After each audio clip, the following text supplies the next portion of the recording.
¿Me oye? ¿Sí? Por favor, si me pueden confirmar. ¿Sí? ¿Todo ok? ¿Todo bien? Muy bien. Ujú.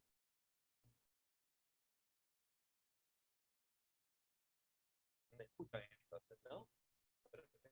Lo primero que me gustaría saber es si logra la clase escucharme bien. ¿Le escucha bien? Me dice Dani. Hola Dani, ¿qué tal me escuchas? ¿Me escuchas bien? ¿Me escucha bien? ¿Sí? Ahora sí se escucha mejor, me escucha mejor. Ok, a ver, doctores, quiero saber también de qué parte de nuestro país están ustedes acá en la clase. ¿De qué parte de nuestro hermoso país se encuentran?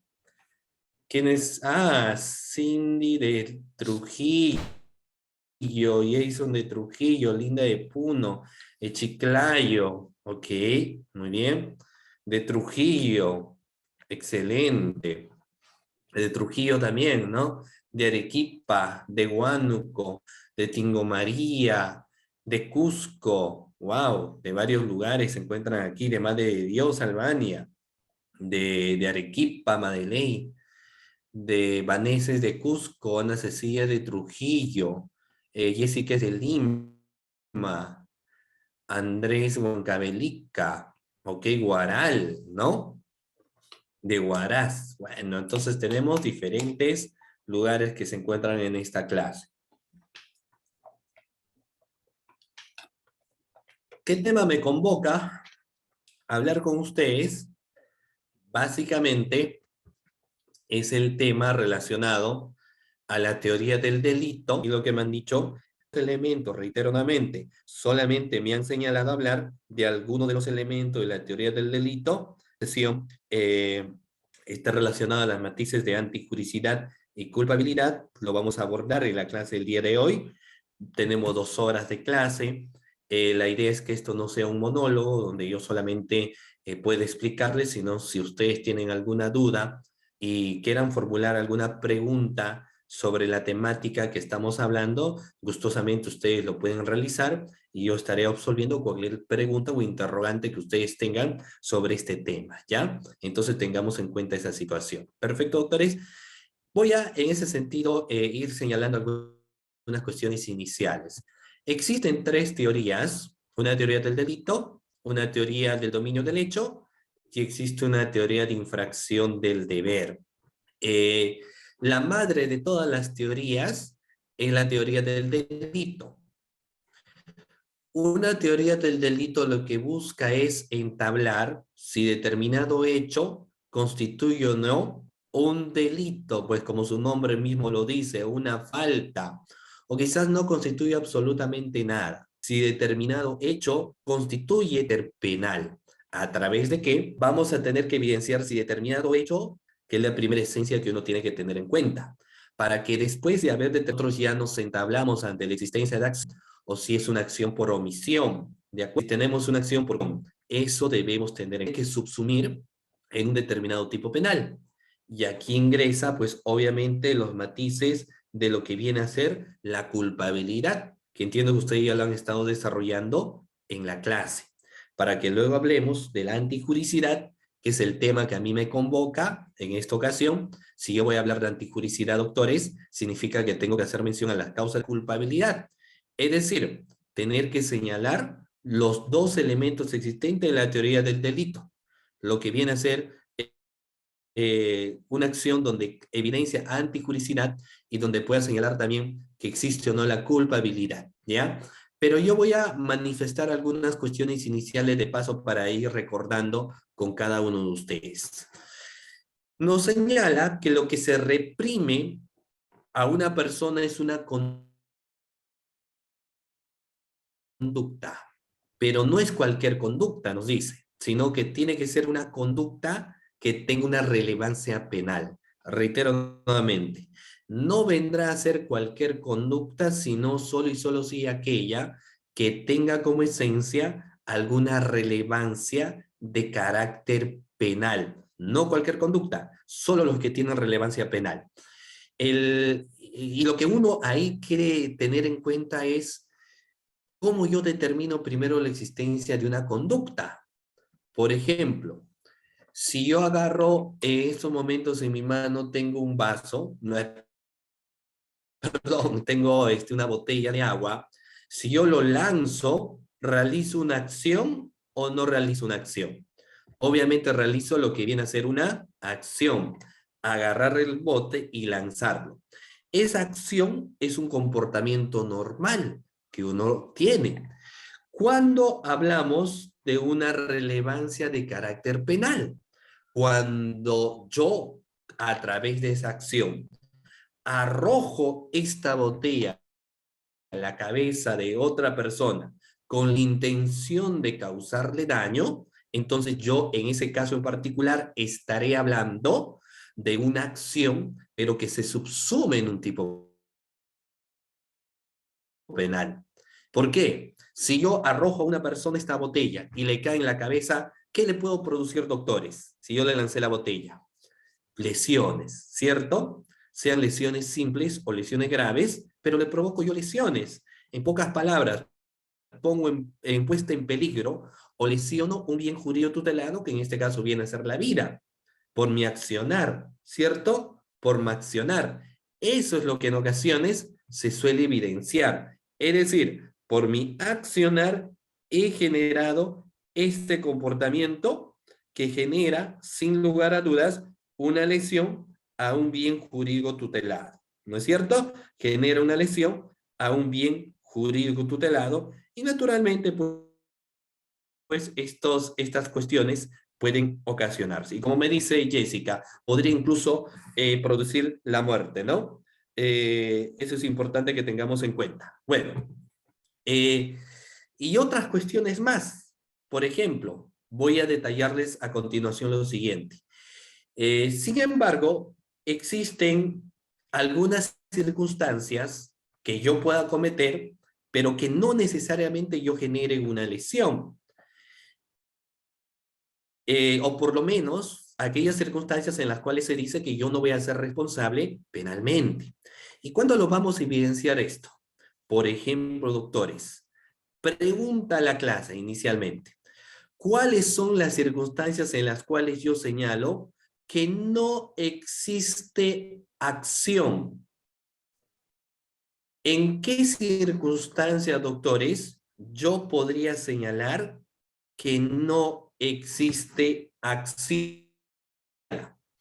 ¿Quién es usted como participante de la clase me dice, acá no existe acción? No existe acción. A ver, quizás alguno de ustedes me hace referencia a ello. Quizás alguno de ustedes me pueda mencionar. A ver, vamos, doctores. ¿Cuándo yo podría decir que acá no existe acción? ¿Cuándo yo podría señalar que en este contexto no nos encontramos ante la existencia de acción? Y lo voy leyendo de dicho sea de paso. Andrea Belén me dice legítima defensa.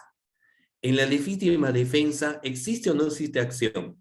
Sí existe acción. Yo mato a otra persona, pero lo que sucede es que ese comportamiento de disparar a alguien no tiene relevancia de carácter penal, ¿no? No tiene relevancia de carácter penal.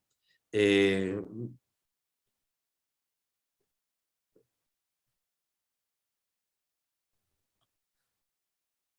momento, a ver.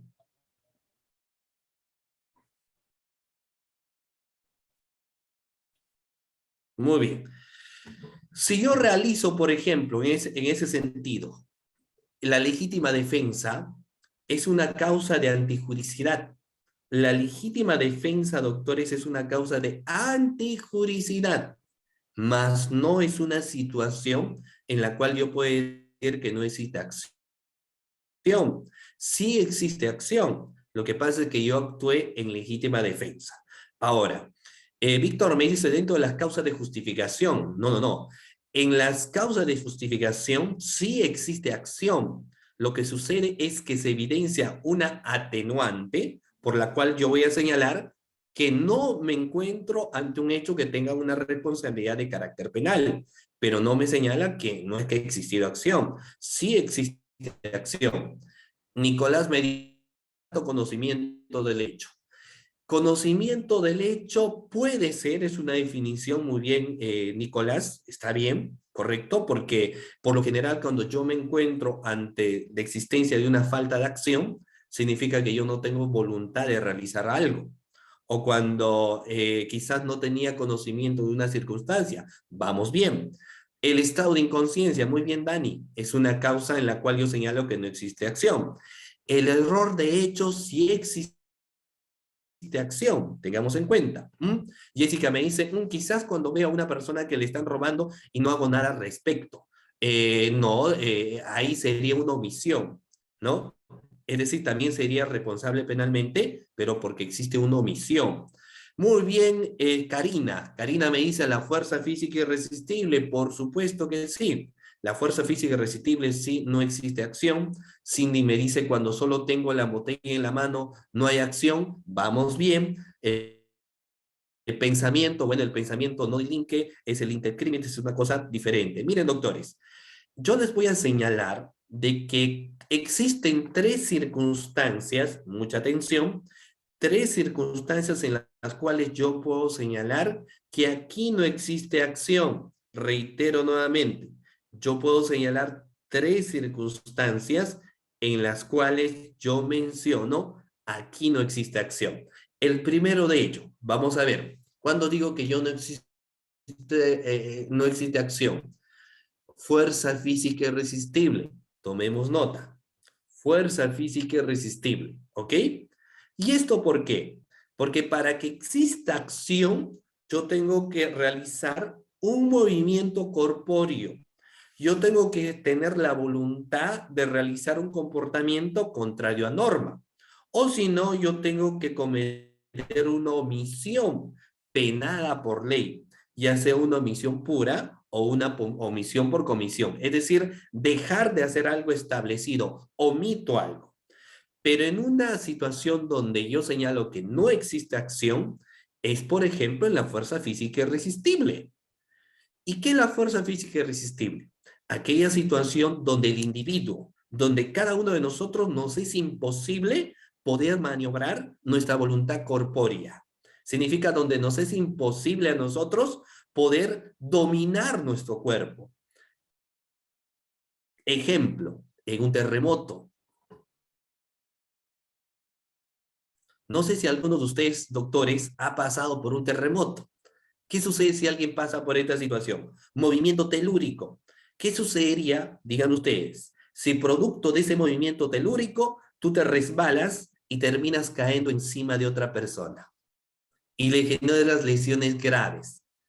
La pregunta es, ¿será responsable penalmente o es que no podía resistir pues el movimiento corpóreo? Obviamente, como dice la autora Carmen, no existirá acción. ¿Por qué no existe acción? Porque obviamente no se puede maniobrar la voluntad corpórea, pues no existe acción.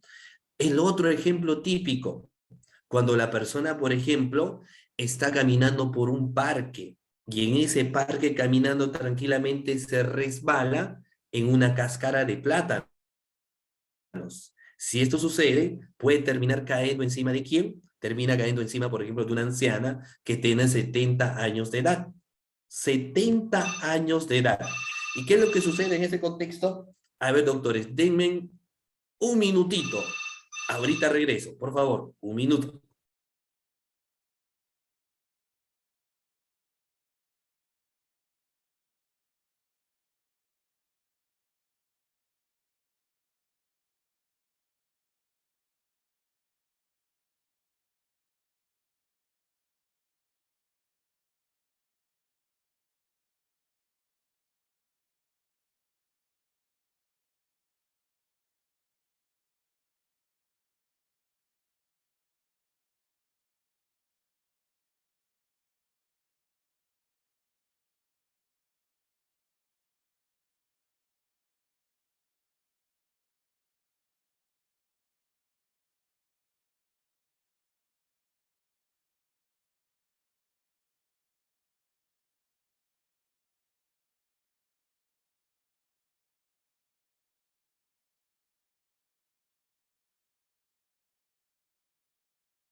anfitrión ya está.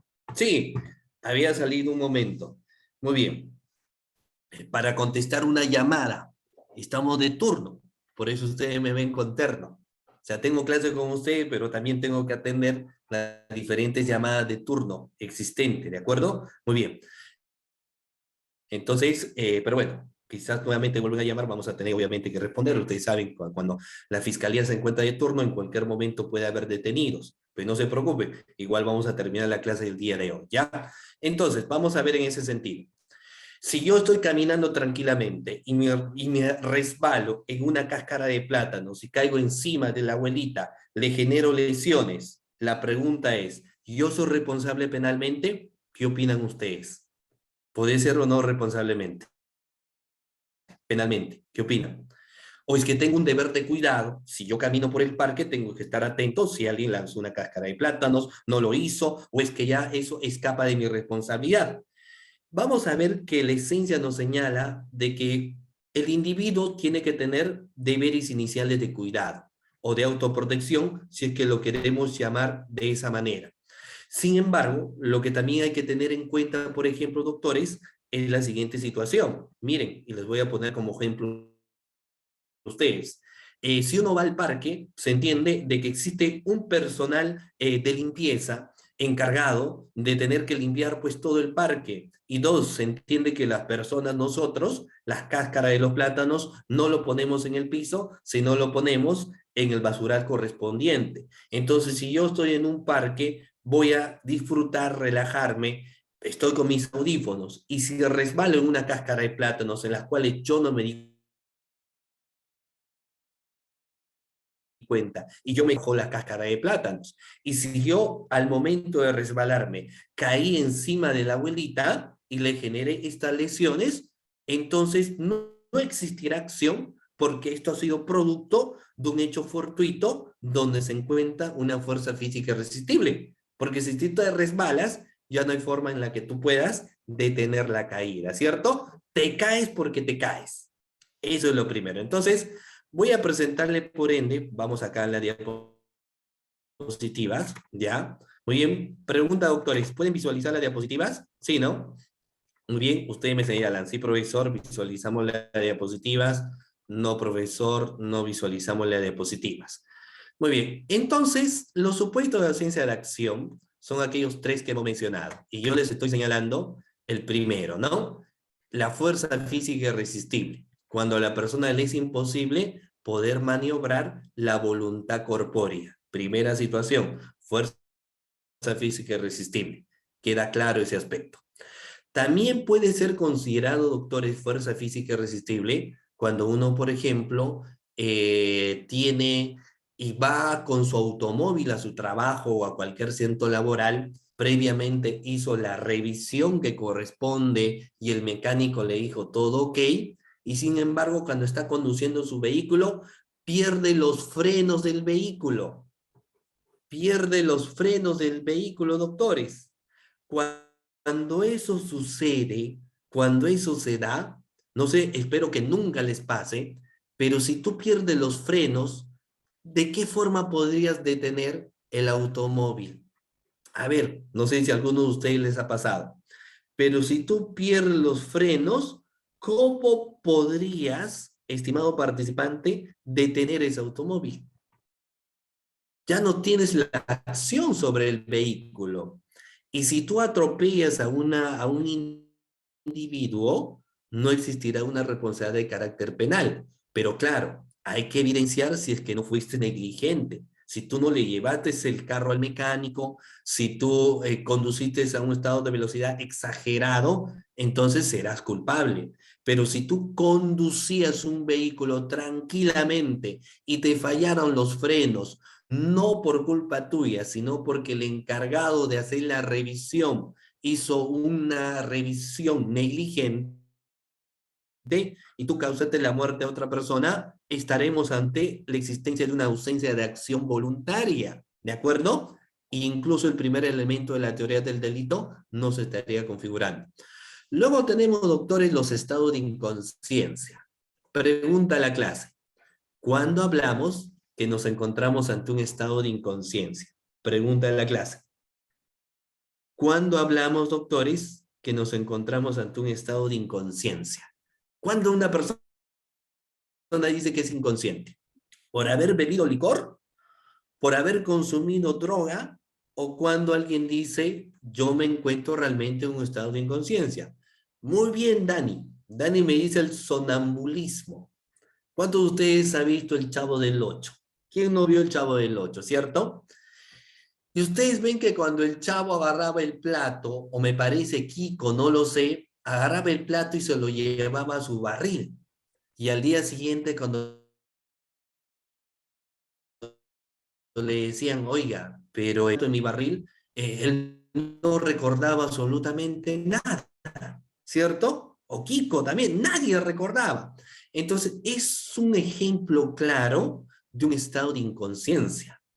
Lo mismo como dice la doctora Naidu, tenemos la hipnosis, tenemos un sueño, pero no cualquier sueño, sino un sueño profundo, o muy bien también la doctora Naidu, una embriaguez letárgica, una embriaguez tan profunda que como lo escuchaba yo hablar en alguna ocasión a algunos expositores, el típico caso de borrar cassette, ¿cierto? Es decir, haces alguna acción en un día y al día siguiente cuando te dicen, oh, ya has ido a la fiesta, pero no te recuerdas que te paraste de cabeza, que bailaste el meneíto, que hiciste muchas cosas, y al final, pues, de cuentas, eh, tú me dices ahora que no te recuerdas, realmente no te recuerdas, y él dice, la verdad que yo no me recuerdo nada.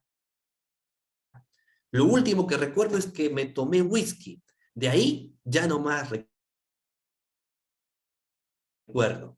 Entonces nos encontramos nosotros ante una circunstancia de estado de inconsciencia. Lo mismo sucede cuando una persona, por ejemplo, ingiere una sustancia psicotrópica, una sustancia prohibida. Pero el gran problema, ¿saben cuál es, doctores? ¿Cómo yo determino que una persona se encuentra en un estado de inconsciencia? ¿Cómo yo podría determinar que acá me encuentro en un estado de inconsciencia? Hay muchas personas, doctores, que por el contrario, consumen licor para cometer delitos, para cometer violación, robo, secuestro, asesinato, para que luego, durante el desarrollo de la investigación, digan, lo que pasa es que yo no recuerdo qué es lo que hice. O si estaban bajo los efectos de la droga, también ellos dicen, no recuerdo lo que estaba haciendo. Entonces, en las cuestiones prácticas, doctores, en las cuestiones prácticas es muy complicado señalar un estado de inconsciencia. Yo sé que el Ministerio Público, la policía tiene su medidor de alcohol en la sangre y te arroja porcentajes. Si mal no me equivoco, el porcentaje 6.4 señala que la persona tiene alcohol en la sangre que capaz de no darse cuenta de lo que está haciendo. Y algunos engloban que es un estado de inconsciencia esa situación. Pero no, pues, no es, esto varía, no es absoluto. ¿Cómo que no es absoluto? Una persona, muy bien, acá por ejemplo vamos a ver lo que me dice Abel, ¿no? Abel me dice, doctor, buenas noches, ¿no? Buenas noches. ¿Cuál es la diferencia entre la grave alteración de la conciencia por el estado de inconsciencia? Porque los jueces indican que el imputado recuerda lo que pasó a pesar de estar 2.6 grados por litro de alcohol en la sangre y no acepta la alegación de grave alteración de la conciencia. Muy buena intervención de Abel, muy buena intervención de Abel, porque esta causa, doctores, miren, y lo voy a decir con toda franqueza, de los supuestos de ausencia de acción, muy difícil de probar en una cuestión procesal real, por no decirte imposible. Lo que yo les digo es una cuestión teórica, obviamente, pero en una cuestión práctica es muy difícil, sobre todo el estado de inconsciencia. ¿Por qué? Porque la regla nos dice 2.6 gramos por litro de alcohol en la sangre, la persona debería encontrarse en estado de inconsciencia. ¿Esto es real o es falso? Depende. Yo les pregunto, miren, vamos a ver. Hay algunas personas que con 2 vasitos de alcohol ya se encuentran en pisco y nazca, ¿cierto? Con 2 vasos, por ejemplo, de pisco o un solo pisco, ya empiezan a cantar, ¿cierto, doctores? Que empiezan a cantar, se ponen más alegrones, empiezan a bailar, solamente con un vasito de pisco. Pero hay quienes tú le das pisco, le das anisado, tú le das media caja de cerveza, aparte de eso le das ron, aguardiente, le das todas las bebidas alcohólicas y ¿se embriagan o no se embriagan? ¿Se embriagan o no se embriagan? No, ¿cierto? Están sanitos. No se les puede en ese caso embriagar. Entonces eso es un análisis muy subjetivo. Hay personas que pueden estar muy ebrias, perdón, haber consumido mucho alcohol, pero eso no significa de que se encuentran ante un estado de inconsciencia. O hay otra persona que con un solo vasito, que ni siquiera pasó el 2.6 gramos de litro de alcohol en la sangre, pero que ya están en medio sueño, ¿cierto? Entonces, eso también hay que tener en cuenta, ¿ya? En un estado de inconsciencia es muy difícil el carácter probatorio. Por eso cuando el doctor decía, los doctores señalan que a pesar que no señala que es un alcohol demasiado, ellos dicen, no es un estado de inconsciencia, porque seguramente existen otros elementos que acrediten de que la persona sí era consciente, a pesar que tenía 2.16 grados de litro de alcohol en la sangre, ¿no? Luego tenemos los actos reflejos, que son los movimientos involuntarios que una persona suele tener. Por lo general, estos son aquellos movimientos que están relacionados a las reacciones de autodefensa o de supervivencia que toda persona tiene, ¿no? El típico ejemplo es cuando alguien va a agredirte con un puñete o jalarte los cabellos por una reacción propia del individuo, es levantar la mano, empujarlo, entonces es una reacción natural, ¿de acuerdo? Supuesta ausencia de acción. Quito en ese sentido las diapositivas y pregunta a la clase, ¿cuántos supuestos de ausencia de acción estamos viendo? ¿Y cuáles son los supuestos de ausencia de acción, doctores? Pregunta a ver en la clase. Muy bien, Dani, son 3. ¿Cuáles son los 3? Perfecto, Lourdes, Cindy, Raida.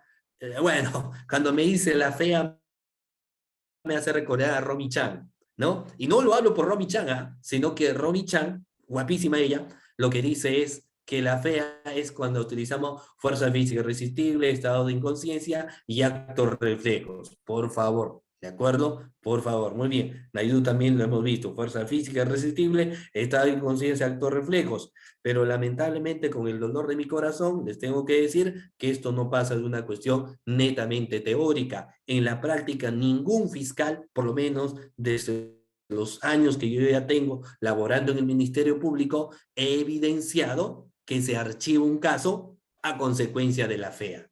¿No? No, existen otros factores. ¿Ok? Muy bien, vuelvo a las diapositivas. Perfecto. Luego de eso, doctores, luego de eso puedo hablar lo siguiente, miren, nosotros pues ya sabemos que en el delito va a existir acción, porque siempre nos vamos a la acción. Las causas de no existencia de acción no forman parte más de una cuestión teórica. Luego vienen los criterios de tipicidad, antijuricidad y culpabilidad y llegar a punibilidad. ¿Qué es la acción? Es hacer un algo o un no realizar algo. Toda acción se está reflejado al movimiento corpóreo que tiene el individuo. Si A utiliza un arma para matar a B, A realizará un movimiento corpóreo, sí o no. ¿Realizará un movimiento corpóreo? Por supuesto que sí. ¿Cuál viene a ser? Agarrar el arma, apuntar a su víctima y disparar. Eso viene a ser el movimiento corpóreo que realiza el sujeto activo. Siguiente situación. El sujeto activo puede cometer el delito de robo. Pregunta. Para la configuración del delito de robo, ¿qué es lo que se evidencia? Que el sujeto activo tiene que utilizar la violencia o la amenaza para sustraer un bien total o parcialmente ajeno, ¿correcto? Entonces, si va a hacer uso de ello, el movimiento corpóreo va a evidenciarse. Por ejemplo, si Pepito golpea a Joaquín a patadas, lo jala del cabello, con el objetivo de sustraerlo su celular. ¿Hay movimiento corpóreo? Por supuesto que sí. Existe movimiento corpóreo. Entonces, no va a existir mucho problema cuando yo empiezo a evidenciar comportamiento por acción. Y todo el comportamiento por acción he considerado un tema de acción directa. El problema a veces va, doctores, cuando yo empiezo a hablar de la omisión. Porque, ¿qué significa una omisión? Un no hacer algo establecido en la norma, ¿cierto? O el haber excedido del deber de garante que yo tengo. Existen dos tipos de omisiones. Pregunta a la clase. ¿Cuáles son los dos tipos de omisiones, doctores? ¿Cuáles son los dos tipos de omisiones? La omisión propia y la omisión impropia. ¿Cierto? Propia o impropia. Muy bien la doctora Sandy, muy bien Dani, muy participativo, pero también tienen otras denominaciones, estas omisiones. ¿Cuáles vienen a ser? La omisión pura y la omisión por comisión. Tenemos dos, ¿cierto? La omisión pura y la omisión por comisión. No nos olvidemos entonces, doctores, eso. Si yo hablo de la omisión pura, no tengo muchos problemas. ¿Quién me dice por qué yo no tengo problemas cuando hablo de la omisión pura? ¿Por qué no existe problemas cuando yo hablo de la omisión pura? Porque fíjate, toda omisión pura se va a encontrar en el código. ¿Cierto, doctores? Toda omisión pura lo encuentro en el código. Por ejemplo, omisión de socorro y exposición de persona a peligro. Ejemplo, la persona conduce su vehículo a excesiva velocidad, atropella a una persona, esta persona ya en el piso, ¿y qué es lo que uno debe hacer pues cuando alguien atropella a alguien? Tiene que prestarle socorro, tiene que prestarle auxilio, tengo que ir a su encuentro, tengo que buscar rescatarlo, ¿cierto? Pero si yo digo, uy, ya lo atropellé, mejor me voy del lugar, emprendo primera y zafo de este sitio, entonces estoy cometiendo una omisión, ¿no? Y el artículo 126 me dice, el que omite, esa omisión es sancionada. Esa omisión se encuentra establecida en el Código Penal. En pocas palabras, es una omisión pura. Otro ejemplo, omisión de auxilio o aviso a la autoridad. Artículo 127. Ejemplo, si en tu vecindario tú ves que a tu vecina le está agarrando su esposo del cabello en el piso y la vecina está pidiendo auxilio, socorro, sálvanme. ¿Qué es lo que tendrías que hacer? Socorrerla o avisar a la policía. Pero si tú no lo haces, cometes una omisión. ¿Cuál es la omisión? De auxilio o aviso a la autoridad. ¿Estamos? Estamos, ¿cierto? Bueno, esto lo dejo ahí. Y luego tenemos el tipo de comisión por omisión, ya que es muy amplio, no lo voy a abordar porque entiendo que ustedes ya lo han tratado y me voy a ir de frente a un contexto de la tipicidad. ¿De acuerdo? Me voy de frente a un tema de tipicidad. Dani me dice, puede ser cuando estás en clase de natación y el profesor ve que te estás ahogando y no te salva por miedo de ahogarse. No, bueno, se entiende que tu profesor de natación tiene que saber mínimamente nadar, pues, ¿no? Tiene que saber. Eh, es diferente esa cuestión. Distinto es si tu profesor dice, va a tener que aprender a que la persona nade, ¿no? Y no creo que se ahogue y termine ahogándose, no es una omisión. La omisión es aquella situación en la cual el sujeto activo comete un hecho omitiendo una obligación que éste tiene. Una obligación. Si yo atropello a una persona, el Código Penal me dice que yo tengo la obligación de socorrerlo. No es por una cuestión de ayuda humanitaria, es por un tema que el Código me exige. Si una persona, por ejemplo, miren, vamos a ver ahí a continuación. Si una persona escucha que alguien le pide auxilio, bueno, está bien, puedo tener yo temor de socorrerlo, porque quizás ahí están los delincuentes, pero no me exime del hecho de que yo no pueda comunicar a la autoridad. Tengo que avisar al policía. Esas son omisiones que no lo digo yo, esas son omisiones que exige el Código Penal. ¿Ya? Muy bien. Vanessa me dice, ¿puede explicar brevemente la omisión impropia?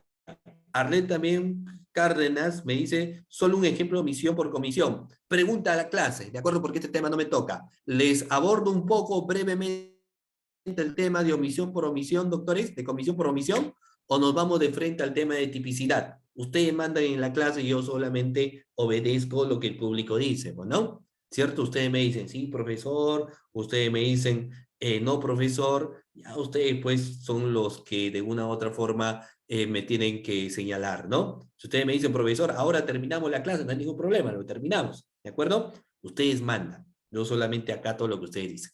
Entonces, bueno, a pedido de Raira, de Yajaira, de Cindy, de Paola, de Dani, de Abel, de Humberto y de todos los demás doctores, a pedido de ustedes, entonces, vamos a hablar brevemente de lo que viene a ser la omisión por comisión o la comisión por omisión. Miren, aquí es más complejo porque el ordenamiento jurídico, el Código Penal, no lo tipifica como un tipo de comisión por omisión. Lo único que hace el ordenamiento jurídico es señalar comportamiento por omisión propia establecidos en los articulados. Si yo voy a hablar de una comisión por omisión, hablemos, como alguno de ustedes ha señalado, el papel de garante. ¿Y qué significa el papel de garante, doctores? Todos, reitero nuevamente, absolutamente todos tienen el papel de garante. Reitero, todos tienen el papel de garante. Toditos en la clase tienen el papel de garante. Pregunta, ¿cuántos de ustedes tienen un perrito? Una mascota. ¿Alguno de ustedes, doctores, en la clase tiene un perrito, una mascotita? ¿Sí? Yo tenía dos. Lamentablemente, los dos perritos que tenía ya no están en mi patria potestad. La persona a la cual ahora ya se lo llevó mis perritos. O sea, estoy luchando por el régimen de visita, ¿ya? Pero la mayoría pues tiene pues sus perritos, ¿no? Tienen ahí sus perritos. Bueno, Vanessa me dice, tengo mi Michi, ya tu gatito. Todos tienen un perrito, que es el mejor amigo, es el único que es fiel en realidad, ¿cierto? Porque más allá de un perro, mucho se cuestiona la fidelidad. Pero ya bueno, estos son otros temas. La cuestión es que si tú vas a sacar a tu perrito al parque, la regla nos dice, puedes sacarlo con bozal cuando el perro es bravo, ¿cierto? Ejemplo, un pitbull. Tú lo sacas al perro con bozal y con su correa. Es más, todos los perros tienen que salir con su correa, pero solo con bozal los que son bravos. Ejemplo, un pitbull. Pero ¿qué sucede si tú sacas a tu perrito, al pitbull, sin bozal y sin correa? Y muerde a un niño. La pregunta es, ¿quién generó la lesión? ¿El perro o el dueño del perro? ¿Quién generó la lesión? ¿El perro o el dueño del perro? El perro, el dueño del perro generó la lesión. ¿Quién mordió? ¿El dueño o el perro? El perro, pues. Claro, si yo me voy en el análisis del movimiento corpóreo, el perro es el que mordió al menor. Con sus colmillos, todo lo mordió, ¿no? ¡Fram, fram! La pregunta es, ¿quién comete delito? ¿Nos dice que es una conducta humana o una conducta perruna? Es una conducta humana. Entonces la responsabilidad no recae en el animal. ¿En quién recae? En el dueño. Pregunta, ¿por qué recae en el dueño? Porque el dueño tiene el deber de garante sobre su perrito. Tiene el deber de garante. Él tiene que haber cuidado a su perrito para que cuando sale, por ejemplo, ¿cierto? Si es peligroso, vaya con su bozal y su correa. Si él no hace eso, asume un riesgo. Es decir, no cumple con su posición de garante sobre su mascota. Este es un tipo existen diferentes tipos de garante. Por injerencia, como es este caso, pero también tenemos nosotros los garantes por contrato. Por ejemplo, ¿quiénes en la clase son felizmente casados? No sé si algunos en la clase es felizmente casado. O ¿quiénes en la clase piensa casarse? No sé, quizás algunos en la clase piensa casarse. Una boda magnífica, ¿cierto? ¿Quiénes creen en el amor en la clase?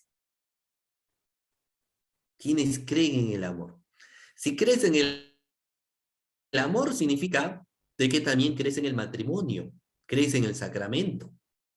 Y cuando uno se casa, doctores, vas ante el altar y hay unas palabras que le da la novia al novio y el novio a la novia. ¿Cuáles son aquellas palabras que se suelen dar? Te voy a cuidar, te voy a proteger, ¿cierto? Voy a estar contigo en los momentos malos y en los momentos buenos, ¿cierto?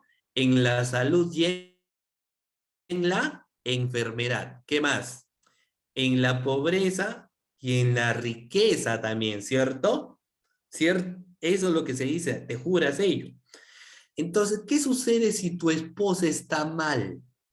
Tu esposa no puede por sí sola valerse de servir un alimento. Tu esposa por sí solo no puede caminar. ¿Quién tiene que ser el encargado de ayudar a la esposa? ¿Quién? El esposo. ¿Por qué? Porque él tiene el deber de garante sobre su esposa. Si yo compruebo que a pesar que el esposo sabía que su esposa estaba mal, necesitaba cuidados y no lo hizo, se le puede investigar por un delito de omisión. ¿De acuerdo? Un delito de omisión en el tipo de homicidio simple. ¿Por qué? Porque tenías el deber de garante, ¿cierto? ¿Quién más, doctores? Ustedes han escuchado el caso Utopía. En el caso Utopía, ¿quién tenía la posición de garante? La posición de garante tenía el dueño de una discoteca. Si yo voy a tener la discoteca, perfecto. Pero ¿qué debe tener una discoteca? Las medidas de seguridad adecuadas, el aforo necesario, ¿cierto? Arles me dice un profesor. ¿En qué sentido? ¿El profesor tiene posición de garante? No, no. El tutor sí. Un profesor no tiene una posición de garante, más sí, digamos, la obligación de tener que enseñar adecuadamente. Pero un tutor sí tiene la posición de garante sobre la persona que está cuidando. El dueño de la discoteca Utopía tiene la posición de garante en la discoteca, a pesar de que no es el administrador. Él tiene que ver que eh, su discoteca cumple con todas las medidas necesarias para que, para que se pueda desarrollar pues un bonito espectáculo. Pero si él no tiene extintores, no tiene señalizaciones, él responde por una omisión por comisión de ello. No, Arle me dice que un alumno se le escape y tenga un accidente. No, el profesor, es más, ¿qué pasaría? Muy bien, muy interesante la pregunta de Arlet. ¿Qué pasaría si el profesor, fíjense, si el profesor, por lo menos primaria y secundaria, existen potestades para que un profe puede sacar de la clase, ¿ah? Miren, no aplica en las clases Zoom, por lo menos hasta ahora sí se puede aplicar. Si yo veo, por ejemplo, que alguno de ustedes me está poniendo un video, si alguno de ustedes me está poniendo caritas, si alguno de ustedes me está interrumpiendo la clase, yo le puedo invitar a la persona a que se salga de la clase Zoom, ¿ok? Lo mismo sucede en un colegio donde las clases son presenciales. El docente enseña, sus alumnos tienen que obedecer las enseñanzas del docente. Si yo veo que el alumno no se está comportando adecuadamente, llamado de atención. Sigue haciendo bulla, segundo llamado de atención. En la tercera, puedo invitarla a que se salga de la clase. Seguramente la clase que yo tengo no le interesa. Si está en la universidad, más aún, la cátedra es libre. Si estás en posgrado, doctorado, la clase es libre. No se le puede obligar al alumno a estar en clase. Diferente es cuando tú seas, obviamente, un profesor o una profesora del nido inicial. Eso es distinto. Si tú eres una profesora donde lo que tú tienes son infantes, entonces tienes que ser muy cuidadoso con qué materiales utilizan para que puedan trabajar con la plastilina, explicarle que no se lleva a la boca, por más que le expliques que no se lleva a la boca, está siendo muy cuidadoso, tiene que dejar de lado el celular, etcétera. Tienes que estar así, ¿ok? A eso hace referencia. Entonces hay que ver cada caso en particular, ¿ya? Muy bien. Eh, Ahora nos dice, Nicolás nos dice, profesores que cuida a los niños a su cargo garantiza su calidad de salud.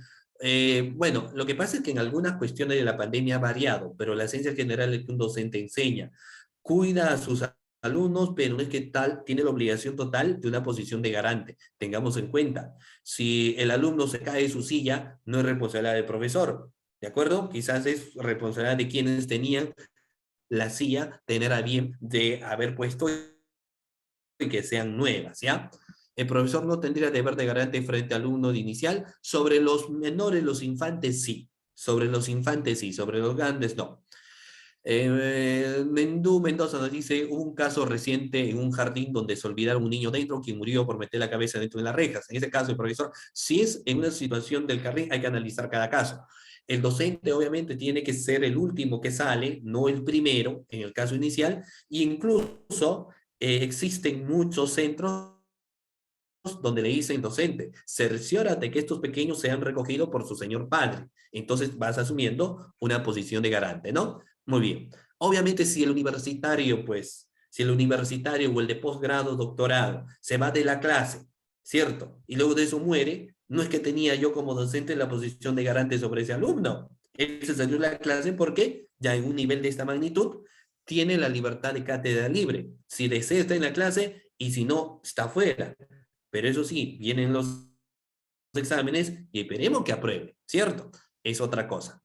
Muy bien, deber de cuidado y que besó, ya esa es otra cosa, un caso por indemnidad sexual donde el docente tenía el deber de cuidado y que besó a su estudiante. Ese es diferente, es un acoso, es un delito contra la libertad sexual. Se tendría que analizar el caso. Y es sencillo, si hay una exigencia donde te señalan que como tu función tienes que cuidar, ahí sí. Si no, no por lo general va a existir pues una posición de garante. Tengamos en cuenta eso, ¿ya? Muy bien, doctores, sigo.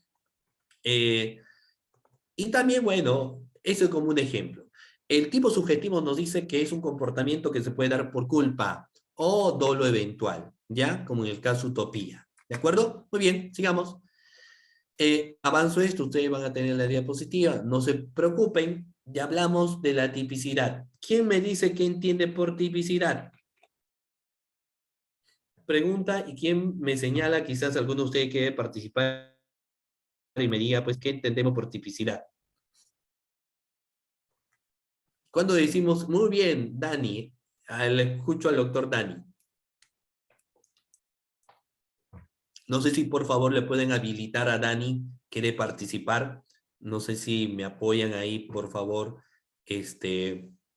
lo que están a cargo del monitoreo. ¿Sí? Bueno, me parece que no le están habilitando a Dani el micrófono. No puede, por ende. A ver, por favor, a ver ahí lo que están tras en los temas operativos, si pueden habilitarlo. Parece que no están permitiendo los audífonos, ¿no? Pero bueno, sigamos. ¿Qué es la tipicidad?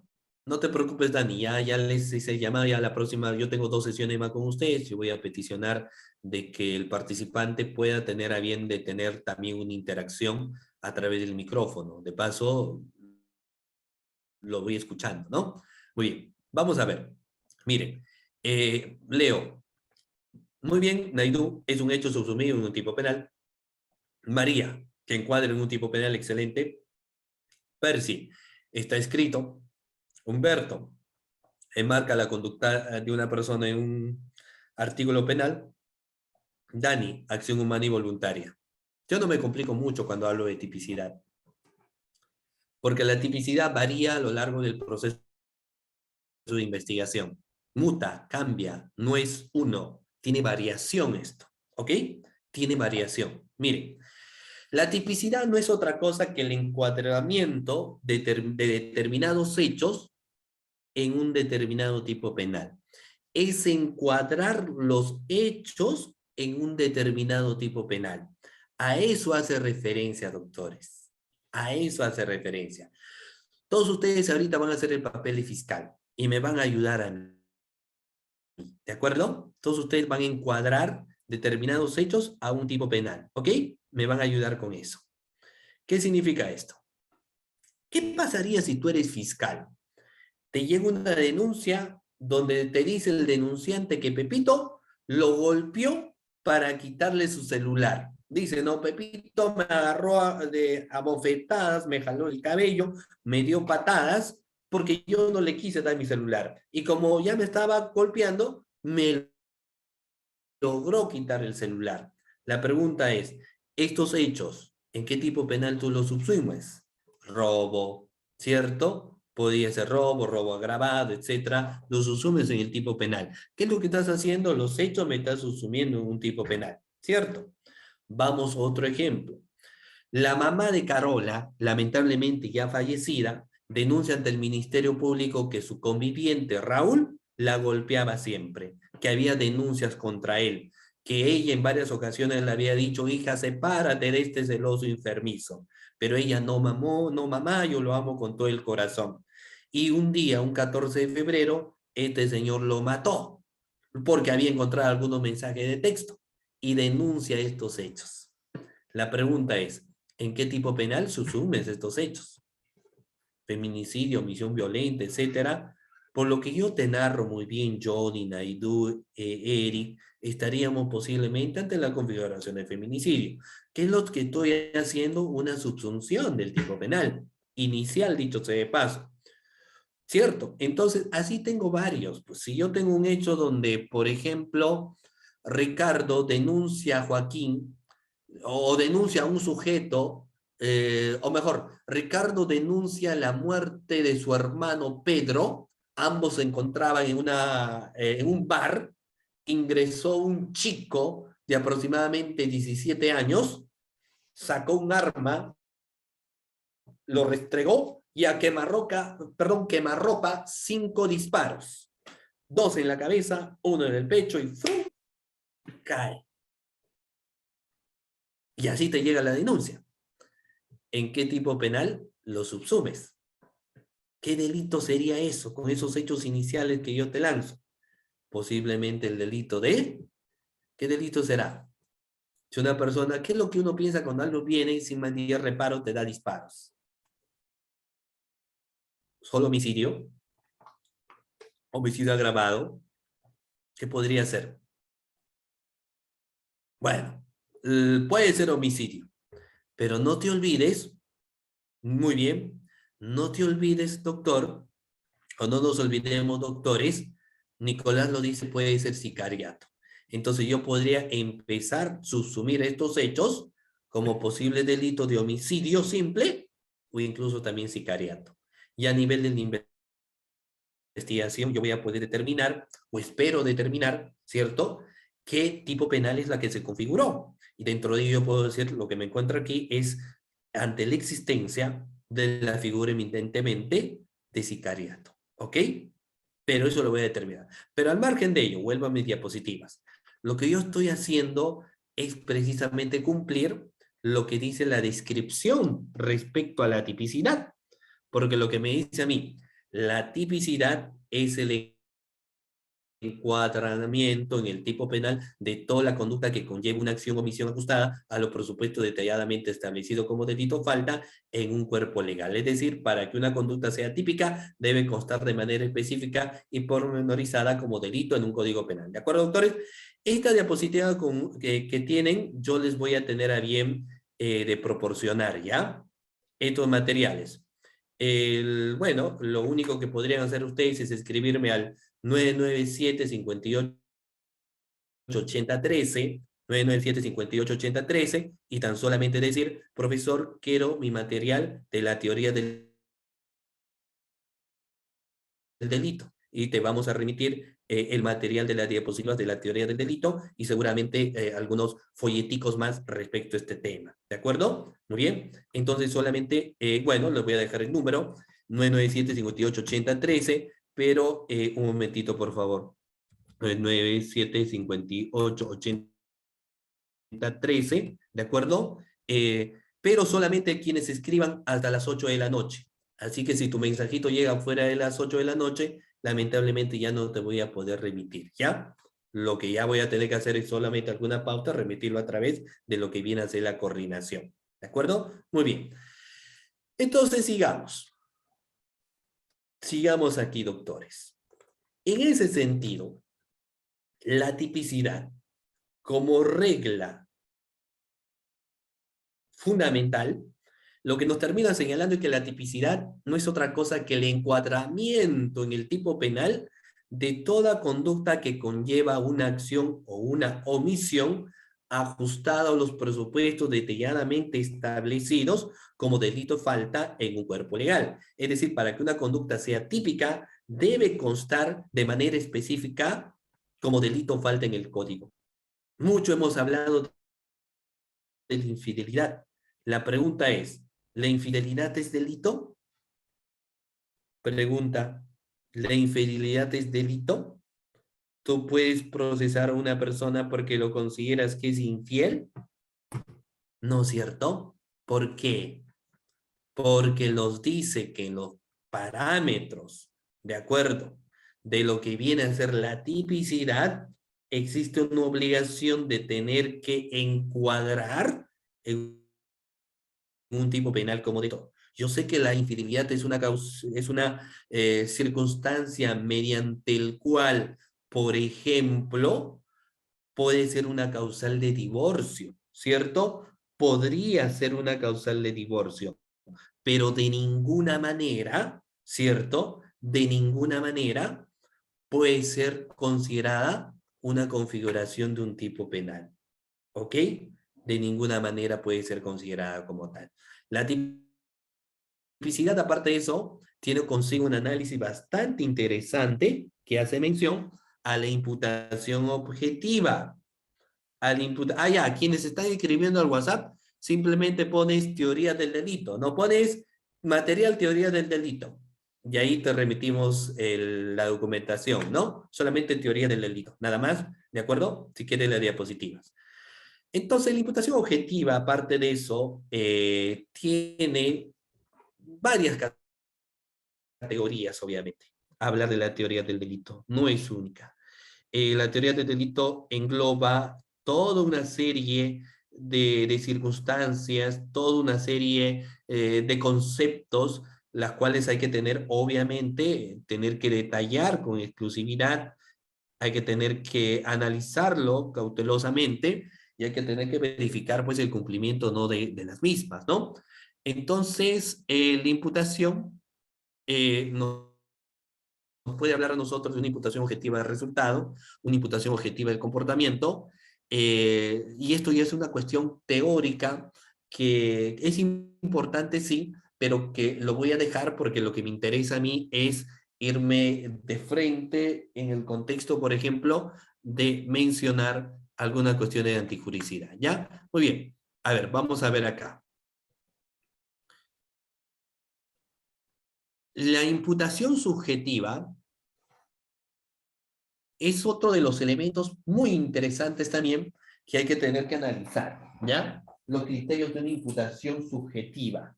Así como la imputación objetiva es encuadrar determinados hechos en un tipo penal, también encontramos la imputación subjetiva, ¿ya? Me permiten un momento, doctores.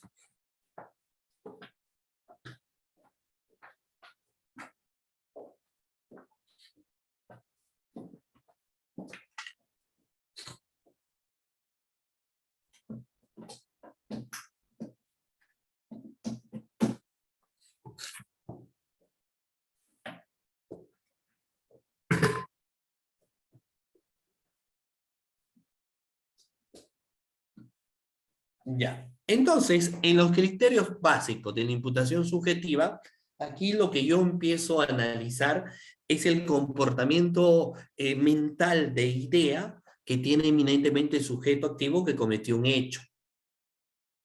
Y ahí yo voy a analizar cuestiones de imputación subjetiva. ¿Qué significa esto? Lo esencial es tener que verificar si existe dolo o existe culpa, ¿cierto? Esa es la primera regla elemental en todos los comportamientos de un análisis subjetivo. Que yo tenga que determinar si en este caso en particular estoy ante una conducta dolosa o me encuentro ante una conducta culposa. Y también verificar qué tipos penales si responden necesariamente a un criterio de dolo o qué tipos penales van a responder a un criterio de culpa. Para empezar, para que sea culposo el delito, el ordenamiento jurídico tiene que señalarlo como comportamiento culposo. Si no se encuentra como tal, se entiende que esa conducta es dolosa. Por ejemplo, el peculado culposo. Yo ya entiendo que es un peculado culposo. El homicidio culposo, ya lo encuentro de esa manera. Estos hace mención que, por ejemplo, los delitos de concusión, colusión, feminicidio, no se van a dar jamás por culpa. Yo no puedo decir, no, lo que pasa es que se ha configurado el delito de feminicidio, pero esto ha sido por un accionar culposo. No. la descripción del tipo penal para que señale que es culpa, tiene que hacer mención que es un comportamiento culposo, porque lo contrario será netamente dolo. ¿Cierto, doctores? Ahí estamos bien, hasta ahí estamos conforme, ¿sí? ¿Qué es el dolo? ¿Quién me dice, doctores, qué es el dolo? ¿Qué vendrá a ser el dolo? El dolo es intencionalidad, ¿cierto? En el dolo la gente es consciente de lo que quiere dañar, lo que quiere lesionar. Pepito quiere matar a A y lo quiere matar, quiere lesionar su bien jurídico tutelado que expira. Ricardo quiere robar un celular de una señorita. Es su intención que él tiene de cometer esto. Jorge quiere golpear a su esposa hasta causarle la muerte por muchos factores y continuamente lo realiza. Entonces existe una intención por parte de la persona, ese es el dolo, la intención. Y ahí partimos también de una teoría tan importante que es la teoría evolutiva, que no es otra cosa que la teoría de la voluntad. En cambio, la culpa es diferente porque cuando alguien actúa por culpa, por lo general, esta persona tenía el deber de garante. La persona que actúa reiteradamente por culpa, por lo general es la persona que actuaba o que tenía el deber de garante, sin embargo fue negligente y por ende su accionar se subsume no a una intención de lesionar un bien jurídico tutelado, pero sí lo evidenciamos en una conducta o en un accionar que genera necesariamente lo que se llama en este caso una puesta en peligro de un bien jurídico tutelado que por su deber de garante debería haberlo secundado, ¿no? Que por su deber de garante debería de haberlo cuidado, ¿cierto? Entonces es el dolo y la culpa. Avanzo un poco más. Dolo no es otra cosa que conciencia y voluntad. Dolo es conciencia y voluntad, no nos olvidemos. El agente actúa con conciencia, el evento cognitivo o intelectual. Por ende, cuando vamos a hablar de las cuestiones de culpabilidad y de las situaciones de inimputabilidad, la persona que escucha voces, técnicamente no actúa por dolo, con una intención propia de un tipo penal, sino que actúa con voces, pero estas voces son producto de un trastorno mental que sufre esta persona, ¿no? Pero bueno, el dolo entonces se basa en conciencia y voluntad, en saber y querer. Ese es el dolo. Y existen tres formas de dolo. No nos olvidemos. Un dolo directo o de primer grado, también tenemos un dolo de segundo grado o de consecuencias necesarias y tenemos un dolo eventual. Reitero nuevamente, encontramos tres tipos de dolo. Un dolo directo de primer grado, un dolo de segundo grado o de consecuencias necesarias, y encontramos también lo que viene a ser un dolo eventual. ¿Ok?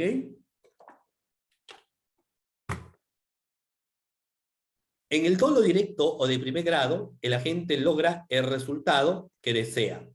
A quiere matar a B y lo mata. Dolo directo. En un dolo de segundo grado de consecuencias necesarias, el sujeto asume las consecuencias que aunque no persigue, sabe que producirá con seguridad. A quiere matar a B, pero B se fue a una fiesta, pues, a una fiesta de 15 años, a una quinceañera. En la quinceañera hay un promedio de 80 personas bailando. También se encuentra B. Y B dice, mi intención es lanzar una bomba. No los conozco a los demás. Obviamente van a morir a consecuencia de la bomba. Es muy posible, muchos van a terminar heridos, qué sé yo. Pero voy a lanzar la bomba en ese lugar donde se encuentra él, ¿no? Entonces, el dolo directo será sobre B, porque sobre él tenía la intención de generarle esa lesión. Y sobre los demás que murieron, habrá un dolo de segundo grado o de una consecuencia necesaria. ¿De acuerdo? Y luego tenemos el dolo eventual, y aquí hay mucha polémica cuando hablamos del dolo eventual. ¿Saben ustedes por qué, doctores? Porque mucho se debate en cuál es la diferencia existente entre un dolo eventual y una culpa consciente. Y yo les traslado la interrogante a ustedes, doctores. ¿Existirá una diferencia entre el dolo eventual y la culpa consciente? ¿Cuál es la diferencia o es igual? Hay mucho que señalar en esta parte, ¿no? Para algunos es lo mismo, para algunos no. Partiendo de que el dolo es la intencionalidad que tiene el sujeto activo y la culpa consciente también. En el caso de la culpa consciente no existe intencionalidad, pero existe una negligencia a tal punto donde prácticamente tu accionar es casi doloso. Y si nosotros analizamos el dolo eventual, nos señala que la gente no quiere producir un resultado, pero considera que este es de probable producción. Entonces ahí existe una contraproducencia incluso también, porque todo dolo es conciencia y voluntad, es intención. Sin embargo, fíjense que en el dolo eventual nos dice que la gente no quiere producir un resultado. Si no quiere producir, no habría dolo, pues. No habría voluntad. No habríamos que analizar a través de la teoría evolutiva. Por ende, es que hacer, por ejemplo, un artículo sobre el tema del dolo eventual sería bastante interesante, doctores, ¿ya? Hacer un análisis o un estudio respecto al dolo eventual sería obviamente muy interesante. ¿Ok? ¿Estamos de acuerdo? Estamos de acuerdo. Y cuando hablamos de la ausencia de dolo, bueno, la ausencia de dolo me permite a mí hablar de una serie de factores, obviamente externos, pero que debo de tener en cuenta, que debo analizar, que tengo que ver en cada caso en particular, ¿ya? Eso es una regla también bastante importante que yo tengo que ver. Cuando digo que no existe dolo en un error de tipo, si yo voy al bosque, quiero cazar osos, pero no sé por qué una persona ingresó al bosque, así que yo al momento de realizar disparos, porque quise cazar osos, mato, pero mato a este señor que ingresó al bosque. Es un error de tipo, que podría ser, por ejemplo, un error de tipo invencible. Entonces se excluye de responsabilidad dolosa y culposa. Cuando es un error de tipo vencible, cuando yo de una u otra manera tenía que haber sido cuidadoso. Es decir, no en cualquier lugar yo voy a tener que ir de caza, solamente de cazar animales, ¿no? Sino solamente en aquellos lugares donde obviamente está permitido el animal. Si yo voy a un lugar donde yo mismo considero que no hay ninguna persona, es un campo abierto y disparo, pues tengo que ser cuidadoso. El típico caso donde una persona está jugando con su hijo, justo por Navidad se pone los cachitos de reno y le dan un disparo, pues. ¿Y qué es lo que sucede? Ese disparo que recibió esta persona le causó la muerte, pero fue un error de tipo vencible. La persona sabía que estaba en un campo y tenía que ser cuidadoso, porque había personas que estaban ahí. Entonces, sí habrá una responsabilidad a título de culpa. Pero cuando es invencible, se le exime de cualquier tipo de responsabilidad. ¿Ya? Muy bien, y aquí paso ante la antijuricidad y causa de justificación. Doctores, ¿cuántos tipos de antijuricidad y causa de justificación conocen? Pregunta a la clase. ¿Cuántos tipos de antijuricidad o causa de justificación conocen? ¿Cuáles son estas? Pregunta a ver a la clase. ¿Quién me dice? ¿Quién me responde? ¿Quién me señala? ¿Quién me dice? A ver. Bueno, miren. Voy a poner con un ejemplo para que vayamos obviamente entendiendo esta situación.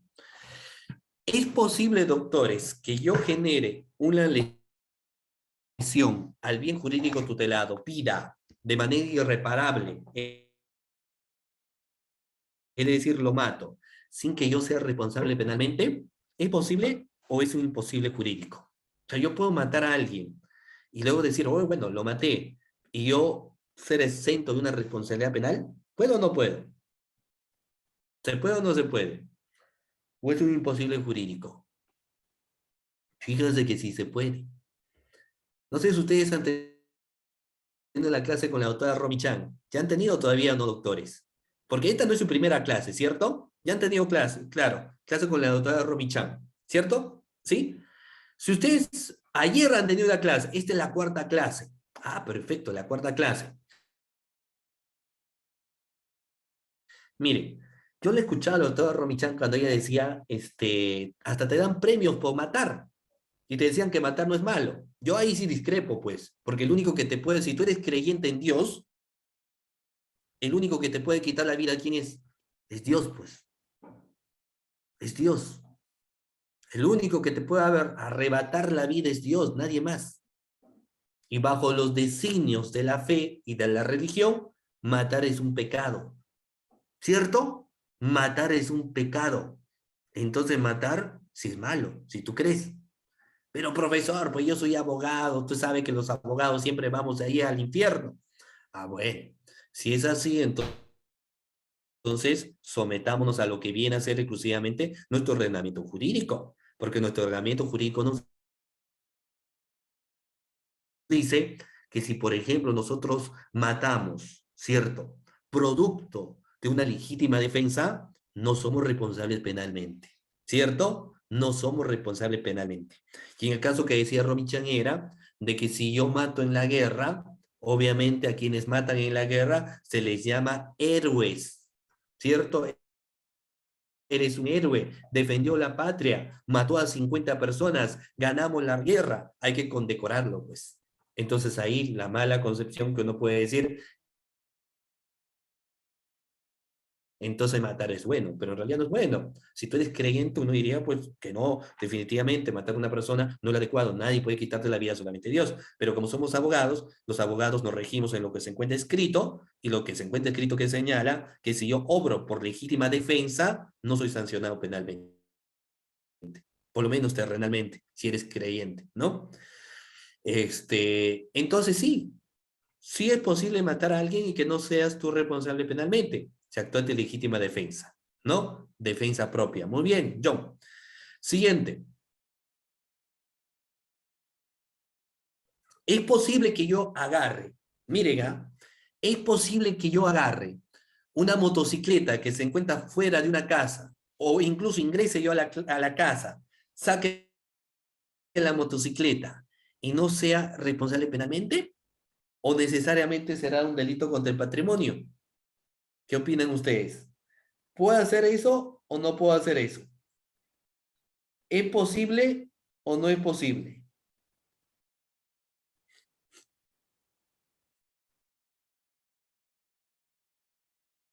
¿Qué opinan? A ver, ¿será delito todo hecho de yo apropiarme de una motocicleta, sacarlo del lugar donde se encuentre e irme? ¿Será delito o existe una posibilidad de señalar, por ejemplo, que no es delito? Muy bien. Muy bien, la doctora Naidoo. Sí es posible en caso que su vida corra peligro. Perfecto, por supuesto. ¿Qué pasa si unos delincuentes se están persiguiendo, te lanzan palos, piedras, están con armas? ¿Qué es lo que hace? ¿Ves una moto?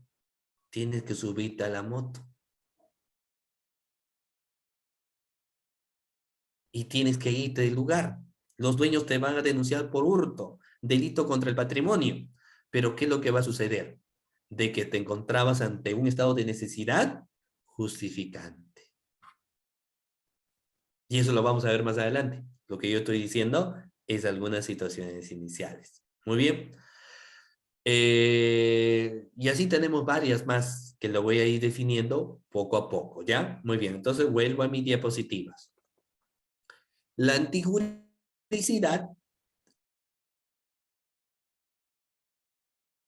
es el en la cual yo voy a evidenciar si existe o no ante cualquier hecho alguna causa de justificación que haga evidenciar que determinada conducta no constituye un delito. Y ahí ingresa, reitero nuevamente, ese criterio de la causa de justificación en la antijuricidad. En nuestro ordenamiento jurídico, avanzo un poco más, el artículo 20, doctores, mucha atención, el artículo 20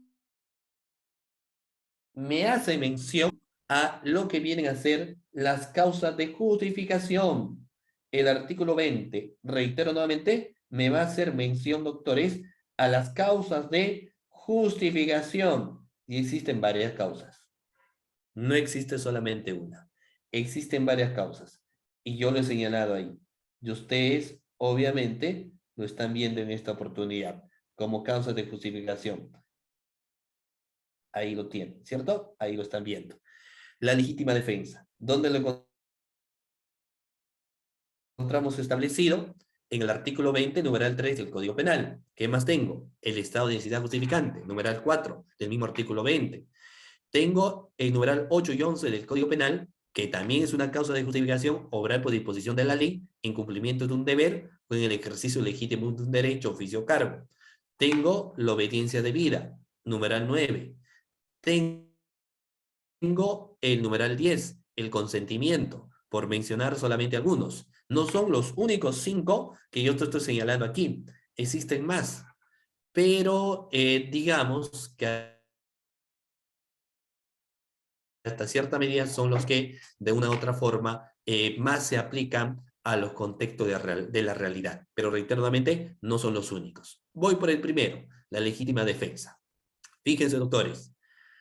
¿Sabían, doctores, que existían requisitos para que yo pueda alegar legítima defensa? ¿O recién nos estamos dando por enterados? ¿Sabían, doctores, de la existencia de requisitos de la legítima defensa, sí o no? O llámale presupuestos, como algunos lo quieren llamar.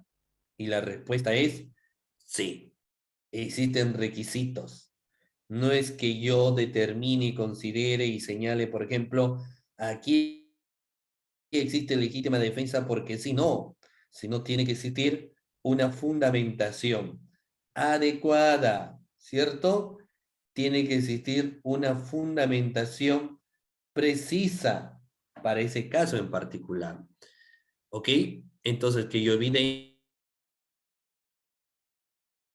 son 3, muy bien, sí, muy bien, Johan, Ladies Luz, muy bien. Vamos a ver. Lo justificado no es sancionado, sí, pues. El primer requisito es que la persona que alega legítima defensa debe ser objeto de agresión. Primera situación. Te tiene, tu bien jurídico tutelado tiene que verse envuelta en peligro. Por ejemplo, mire, una persona te lanzó un disparo en el pie, en el hombro, te está golpeando, pero con un arma punzocortante o con un arma con unas manoplas, por ejemplo, entonces tu bien jurídico tutelado, que es la vida, está envuelta en peligro. Es el primer requisito, ¿ya? Ahora, si esto sucede, la agresión ilegítima que estás sufriendo, lo puedes contrarrestar o lo puedes repeler o lo puedes impedir siempre y cuando el sujeto emplea un medio racional. Es decir, no puedes alegar legítima defensa si la otra persona te está a puño limpio, ¿no? Así como dicen, parado sin polo. A puño limpio, pues te agarras a golpes, puñetazos, etcétera, y la otra persona reacciona de la misma manera. La otra persona reacciona de la misma manera. Entonces, en ese caso en particular, ¿cierto? Tú no lo puedes disparar, pues, a menos que la persona te esté estrangulando, ahorcando, pero si te está dando golpes en la cara, etcétera, en el pie, no puedes dispararlo, pues, porque no es racional. ¿Ya? Si él te ataca con un arma donde realmente nosotros evidenciamos una situación donde tu bien jurídico tutelado, tu vida, se ve en peligro, entonces estaremos cumpliendo el primer requisito. ¿Cuál es el segundo requisito? Se permite repeler o impedir la agresión si el medio, en este caso, era el adecuado para repeler o impedir la agresión. El momento en que la persona actúa bajo la legítima defensa, se le debe estar vulnerando, poniendo en riesgo su bien jurídico tutelado. Obviamente, fíjense ustedes, si un delincuente te acaba de golpear y te roba, te rompió la cabeza, el delincuente se sube a la moto y ya va a emprender fuga del lugar, y lo que tú haces es, con la cólera, sacar el arma que tú tienes y darle disparos, pues. La pregunta es, ¿actuaste bajo el impulso de la legítima defensa o de la emoción violenta? ¿Cuál le creen ustedes? O sea, podrás alegar Si ya la persona, después de haberte golpeado y haber robado tu bien, se va del lugar, ¿puede señalar que es legítima defensa? No, pues, ¿cierto? Alega emoción violenta, pero no legítima defensa. Pero me golpeó, sí, pero ya se estaba yendo, pues. Tú lo disparaste cuando estaba de espalda, ¿cierto? De espalda. Muy bien, hay que tener en cuenta eso. Claro, el disparo fue en la espalda y lo mató, pues. El segundo o el tercer requisito nos señala, miren, obviamente nos dice la conducta de la legítima se debe realizar en el preciso momento. Si ya te golpean, luego tú buscas o planificas cómo vengarte de esta situación y te vas en diferentes lugares y regresas y quieres generar la lesión, no será considerado esto, obviamente, una legítima defensa. Existe a la vez un tercer requisito que se puede evidenciar acá y nos señala que el sujeto que alega la legítima defensa no tiene que haber provocado la agresión. El supuesto de la legítima defensa es que no se provoque la agresión, sino que tú te veas envuelta en una circunstancia donde por lo general, más bien, tu bien jurídico tutelado se vea en afectación, ¿ya? Eso también hay que tener en cuenta, doctores. ¿Qué significa esto? Por ejemplo, si tú insultas a una persona, lo golpeas primero, y esta persona, su reacción es sacar un arma y dispararte en el pie, y luego te apunta en el pecho, porque quizás le das lo disparas en la sien y lo matas, no puedes alegar legítima defensa, ¿ok? ¿Por qué? ¿Por qué no alegas legítima defensa? Porque tú provocaste la agresión, y como existe provocación, no puede haber alegación de legítima defensa. No nos olvidemos, ¿ya? No puedes alegar, reitero nuevamente, legítima defensa. ¿Estamos, doctores? Estamos. No se puede alegar legítima defensa en ese caso en particular. ¿Ok? ¿Todo bien? ¿Todo ok? ¿Todo perfecto? ¿Sí? Muy bien. Entonces, esto me permite a mí evidenciar muchas cosas, ¿no? Muchas cosas. Por ejemplo, antes dejo de compartir. Miren, dejo de compartir. Antes no se hablaba de la razonabilidad, ¿ok? Si no se hablaba de la proporcionalidad, doctores, ¿ya? Antes, reitero nuevamente, no se hablaba de la proporcionalidad, sino se hablaba de la razón, perdón, no se hablaba de la razonabilidad, sino se hablaba de la proporcionalidad. ¿Qué significa? Que si alguien te atacaba con una pistola, la única forma que tú tenías para alegar defensa era con una pistola. Si tú utilizabas un arma punzocortante, ya no era legítima defensa porque no existía proporcionalidad. Si alguien te atacaba con un pico de botella, la única forma que tú tenías para alegar legítima defensa es tener que tener también el pico de botella. Y esto finalmente los juristas dijeron es algo estúpido. No siempre voy a tener lo que la otra parte tiene. Entonces, si yo no tengo un pico de botella y tengo un arma, me tengo que dejar matar. Y esto no era el caso. Entonces se dijo, oiga, un momentito, lo que vamos a evidenciar es que no interesa esa situación, sino que si yo estoy dándome cuenta que mi bien jurídico tutelado, que es la vida, está envuelta en peligro, yo no tengo el pico de botella y tengo un arma, me puedo defender, porque si no me mata. Ya no se habla de proporcionalidad, sino se habla de razonabilidad. Importante, ¿de acuerdo? Y ahí pues hay que ver varios factores. Por ejemplo, había un efectivo policial, ahorita se me va de la cabeza el nombre, pero ustedes se recuerdan que ese efectivo policial, doctores, lo mataron. Perdón, el efectivo policial disparó y sobre él, por ejemplo, querían que recaiga una prisión preventiva. Es más, le dieron prisión preventiva. ¿Se recuerdan ustedes de ese caso, doctores? donde el efectivo policial había matado a un delincuente, ¿sí? Y le dieron prisión preventiva. Y uno decía, lo que pasa es que el efectivo policial actuó en legítima defensa, ¿no? Y ahí hay todo un análisis. El caso de Piura, también el caso Chiclayo, porque claro que ahora le han dado más facultades a la Policía Nacional de Perú, porque ellos sí pueden, por ejemplo, intervenir o incluso matar en cumplimiento de su deber, y ya no vas a poder alegar legítima defensa. Lo que yo sí les digo es que se tiene que cumplir un protocolo. El protocolo es que obviamente el tema práctico nos señala que si yo voy a intervenir a una persona que acaba de cometer un delito, primero yo tengo que dar en voz alta la palabra alto. Deténgase, alto, policía. Y el delincuente se entiende que tiene que quedarse de pie y levantar las manos. Baja el arma, listo. Y te intervengo. No tengo por qué matar. Si la regla es que yo tengo que dar disparos al aire, ¿cierto? Disparos al aire.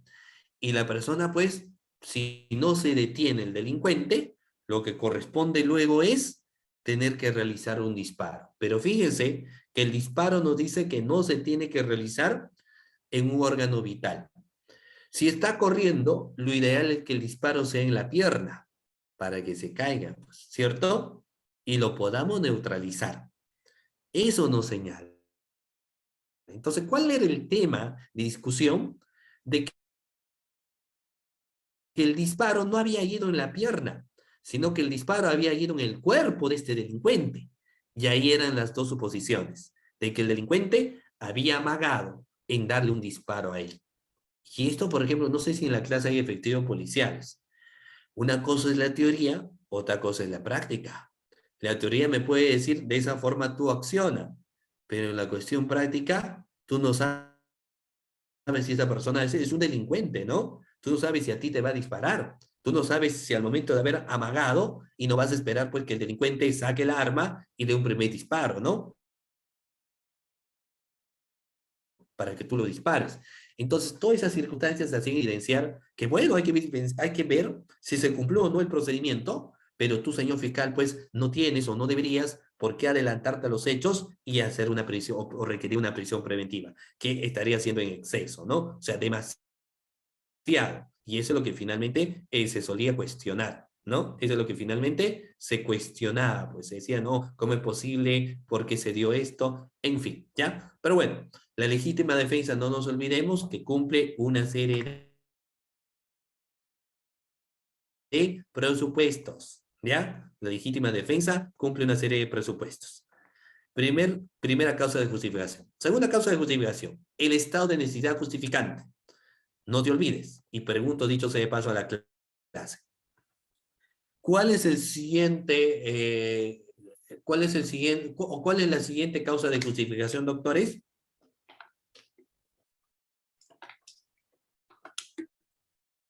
¿Cuál es la siguiente causa de justificación? La legítima defensa. No. ¿Cuál es? A ver si están despiertos. ¿De qué nos toca hablar ahorita? ¿Del estado de necesidad? Justificante. ¿Ok? Del estado de necesidad justificante. De eso nos toca hablar ahorita.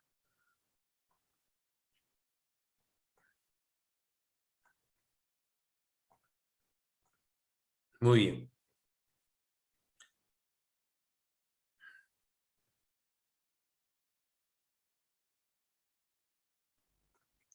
En ese estado de necesidad justificante, lo que nos señala a nosotros es se requiere un presupuesto sin el cual no puede haber estado de necesidad justificante que exista, o mejor dicho, necesariamente para que yo luego pueda alegar un estado de necesidad justificante, es necesario la existencia de un conflicto de bienes jurídicos.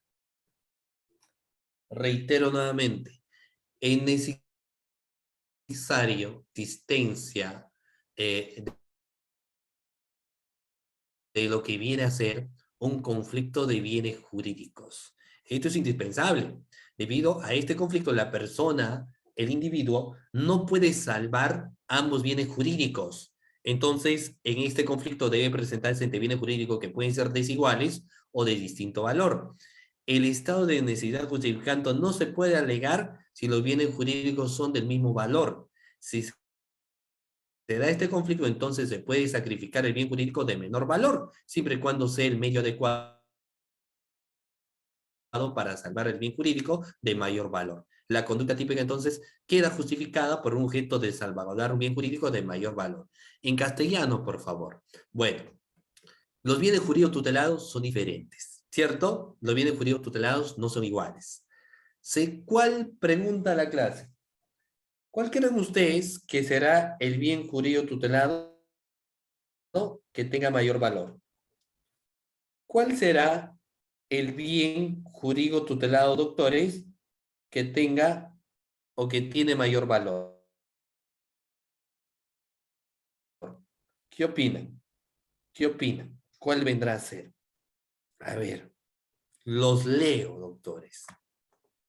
Los leo. La vida, ¿cierto? Se entiende que el bien jurídico tutelado de mayor valor es la vida. ¿Estamos? ¿Cierto? Se entiende que el bien jurídico tutelado de mayor valor viene a ser la vida. Eso lo entendemos. Eso lo vemos. Eso lo queremos analizar. Bien jurídico tutelado de mayor valor tendría que ser pues la vida. ¿Cierto? Luego, ¿cuál vendrá a ser el patrimonio? Quizá para algunos, para otros la salud. Entonces, los bienes jurídicos tutelados son distintos, no son iguales. Y el fiscal o nuestro ordenamiento jurídico, consciente de esa situación, también evidencia que no existen bienes jurídicos tutelados de forma igual, sino que los bienes jurídicos tutelados son diferentes. Entonces, para que por lo general exista un estado de necesidad justificante, tu bien jurídico tutelado tiene que estar en una situación donde se ve y se entienda que se encuentra envuelta en peligro tu vida, donde yo puedo evidenciar que tu vida se ve envuelta en un peligro, entonces puedes tú en ese momento sustentar o quizás lesionar un bien jurídico tutelado de menor valor. Al inicio de la clase yo les estaba señalando, ¿qué es lo que sucedería? Fíjense ustedes, ¿qué es lo que sucedería si es que a mí me están persiguiendo unos delincuentes? Yo estoy escapando a una ciudad enorme, sin embargo me es imposible escapar pues de estos delincuentes que vienen con todo, con palo, con silla, incluso ya me han dado un disparo en la pierna y lo que veo es un auto. Me subo al auto que no me pertenece y es la única forma que yo logro salvarme. Entonces, has cometido un hurto. Hay un patrimonio que no te corresponde, que lo has utilizado y te has ido. Estamos de acuerdo. Sin embargo, no hay que olvidar de que ese accionar que tú has desarrollado es producto de un estado de necesidad justificante. Porque si no hacías ello, seguramente los delincuentes te atrapaban y te mataban. Entonces se encontraba dos dilemas: la vida del individuo, ¿cierto? O el patrimonio. Y obviamente lo que el ordenamiento jurídico va a prevalecer va a ser la vida, pues. ¿De acuerdo? Es un estado de necesidad justificante. ¿Listo? Ustedes han visto en las películas cuando alguien está enfermo, grave, la persona desesperada lo que hace es buscar un automóvil e incluso sacar a la persona de ahí y llevar al herido y irse rumbo al hospital. Esto que sucede en la película se aplica en un contexto real. Si alguien está casi por morir, fallecer, se encuentra mal, entonces lo que vas a hacer en ese caso es buscar algún medio para poder salvaguardar la vida de esta persona, sea incluso tomando un vehículo que no te pertenece e irte pues de este lugar, ¿no? O sea, finalmente también un contexto de posibilidad. Sigamos, pero hasta aquí, doctores. Las dos primeras causas de justificación, ¿todo bien? ¿Alguna duda? Por favor, me lo hacen llegar a ver. Ustedes me señalan, ¿todo bien o dudas, doctores? ¿Todo bien? ¿Sí? Ahí en el chat me dicen. Todo bien, me dice la doctora Raida. La doctora Danis también. ¿Ok? Perfecto, doctores. Vanessa me dice todo ok.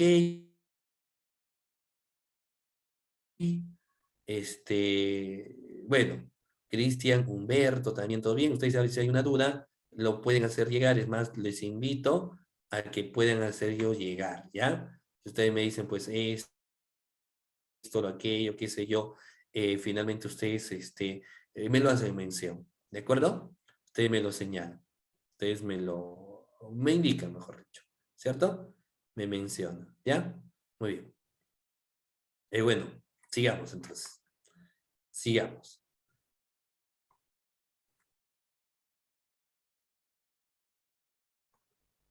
Luego tengo otra causa de justificación que viene a ser obrar por disposición de la ley, cumplimiento de un deber o en el ejercicio legítimo de un derecho, oficio o cargo. ¿De acuerdo? ¿Qué significa esto? De que todas las personas tienen a bien de tener que cumplir determinadas funciones y atribuciones que la norma jurídica les da. Tienen que cumplir determinadas funciones o atribuciones que el ordenamiento jurídico los impera, los señala, los menciona. ¿De acuerdo? Este es importante, reitero nuevamente, que debemos tener en cuenta, ¿sí? Que debemos tener en cuenta. ¿De acuerdo, doctores? ¿Qué significa? Por ejemplo,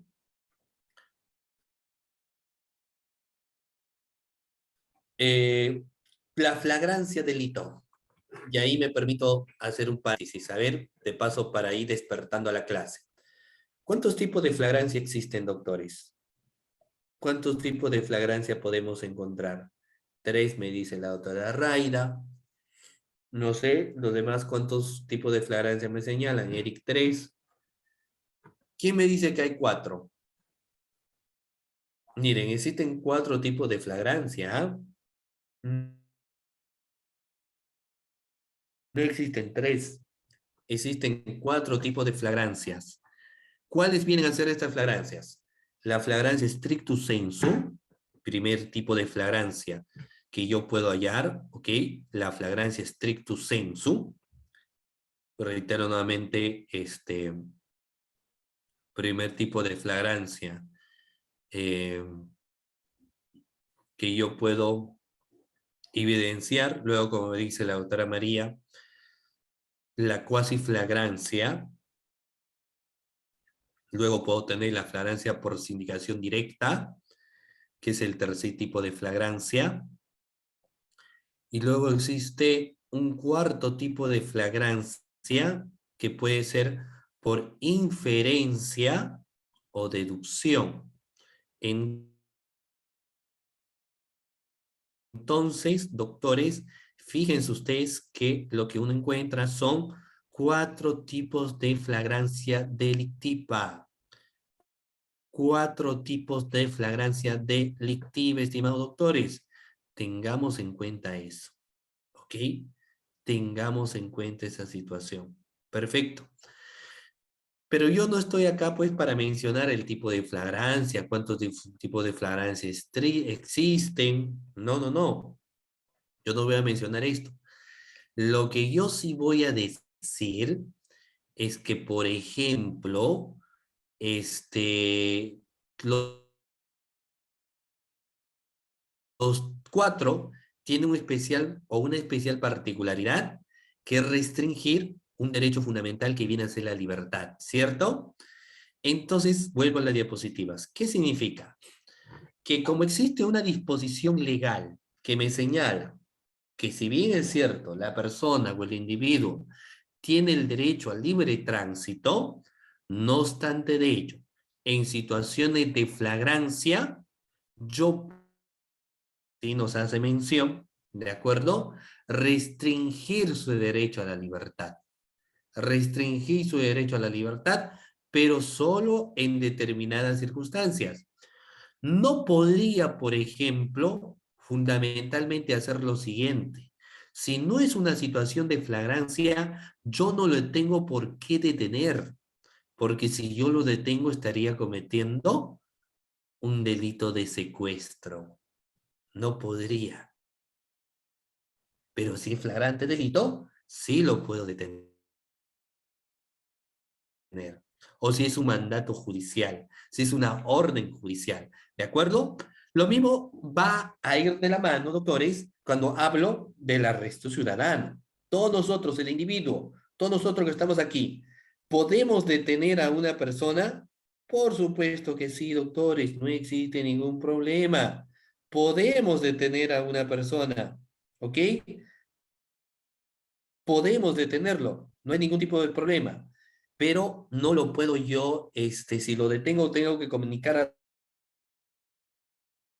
la policía o inmediatamente tengo que tomar alguna acción, pero jamás de los jamases yo podría hacer abuso del mismo y dejarlo encerrado, por ejemplo, en alguna habitación, qué sé yo. Eso no podría ser, porque si hago, estaría cometiendo un secuestro. ¿De acuerdo? Entonces, si puedo restringir ese derecho, me van a acusar pues como secuestro, como abuso de autoridad, qué sé yo, pero estoy cumpliendo un deber.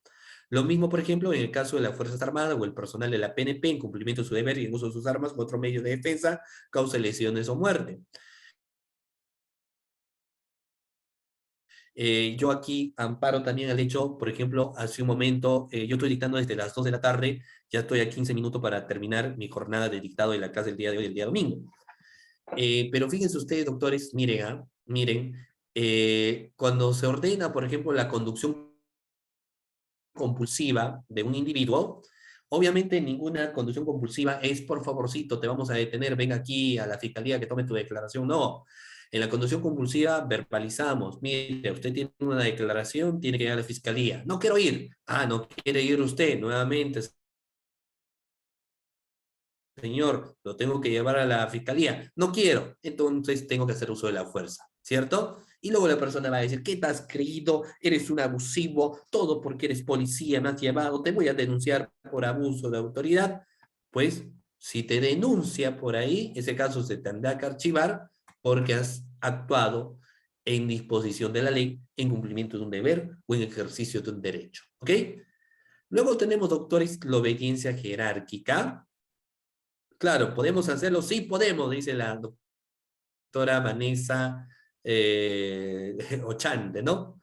Muy bien, vamos a ver. Este, mira, dice, si lo detienes y te defiendes de un mal golpe, muere la persona detenida, es posible que te denuncie por homicidio, ahí sí, pues, ¿no? Porque a menos que la persona pues sea alguien que ya estaba enfermo, alguien que ya tenía pues su sistema inmunológico muy bajo, qué sé yo, y lo que hiciste es darle un cachetadón y la persona murió ahí, ahí sí, ¿no? Pero por lo general, si tú le vas a matar de un golpe, has tenido que darle pues un mal golpe para lo que genera es ello. Por lo general es el hacer uso de la fuerza significa ponerle en el piso, ¿cierto? Dejo de compartir porque para que yo hable esto, si yo quiero señalar hacer uso de la fuerza, significa que las personas, los efectivos policiales están preparados físicamente, pues, y que obviamente técnicas de defensa deben saber, técnicas de reducción también tienen que conocer, porque lo que va a pasar es enmarrocarlo, tan sencillo como eso, ponerle marrocas nada más, y si está en el piso entre uno o dos, lo enmarrocas, más que suficiente. Pero jamás puedes hacer lo siguiente, y esto se vio en Estados Unidos, me parece que el año 2020, cuando a un ciudadano estadounidense ya estaba rendido, y no sé si ustedes se dieron cuenta que el policía puso sus rodillas en el cuello, puso sus rodillas en el cuello.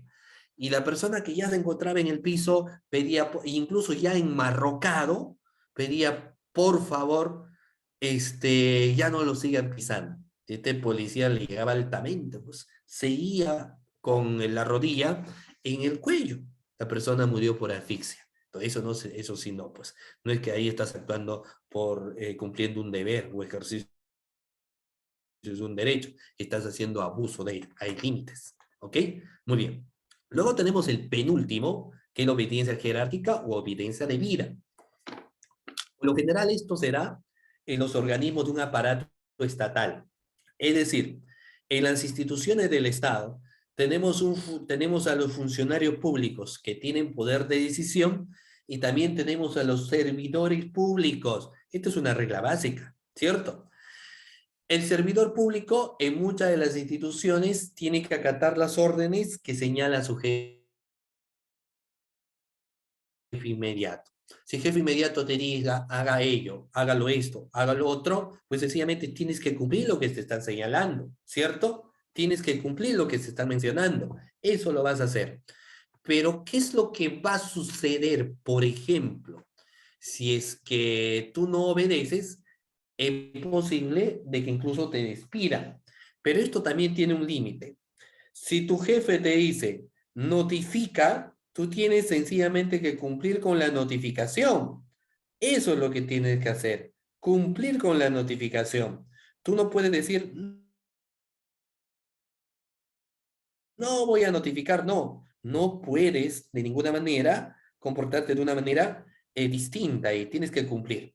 Y si luego quizás te investiguen en la fiscalía porque dice que esa notificación no debería haberse hecho, que esa notificación estaba mal, no vas a ser responsable porque lo que tú has hecho es actuar en cumplimiento pues de un deber, ¿no? En cumplimiento de un deber. ¿Estamos?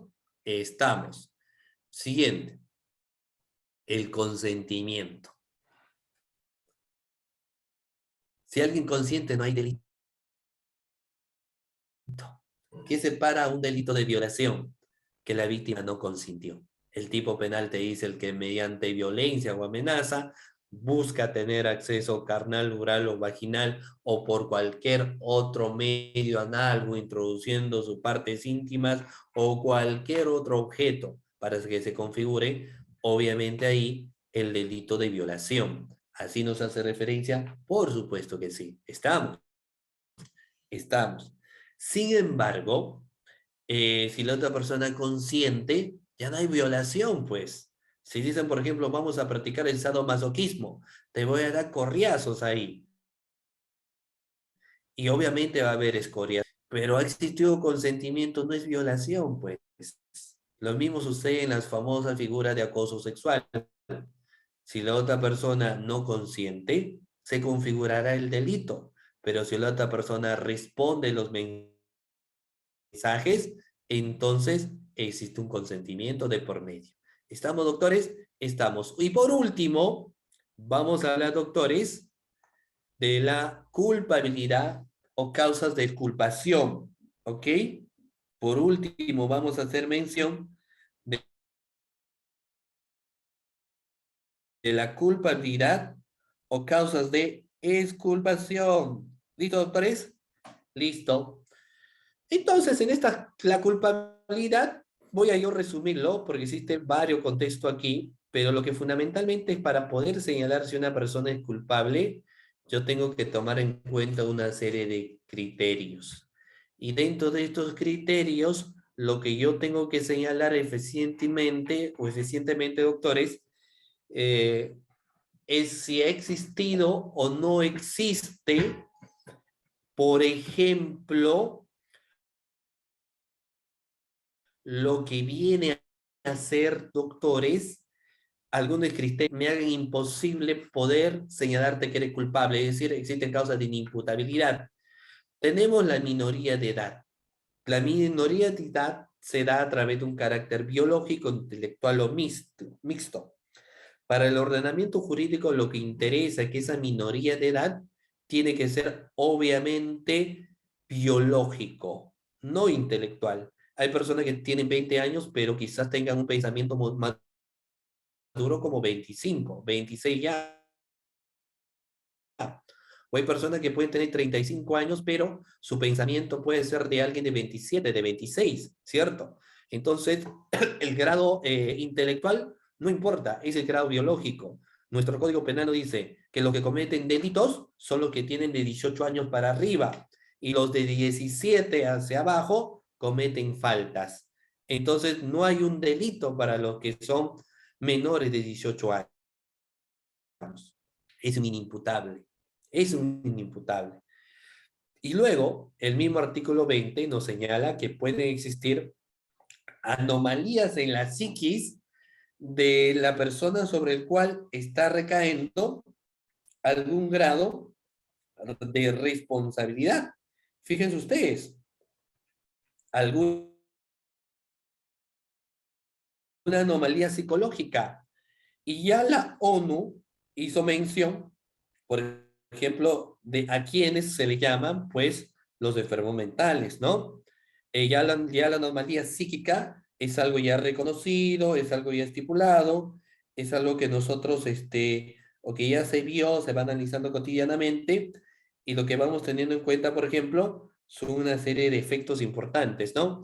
La psicosis, los psicópatas, existen medidas de seguridad, la ONU mismo hace una mención respecto a este tema, ya que darle medida de seguridad, obviamente, ¿no? A cada uno de ellos. Y ahí nos habla, por ejemplo, de la grave alteración de la conciencia, ¿no? Que obviamente lo que acá yo tengo que tener en cuenta es que para que una persona exista causa de exclusión de la culpabilidad, será primero en los casos de minoría de edad, o si no, si existe algún tipo de anomalía psíquica, psicológica o de grave alteración de la conciencia. ¿De acuerdo? Y el inciso 1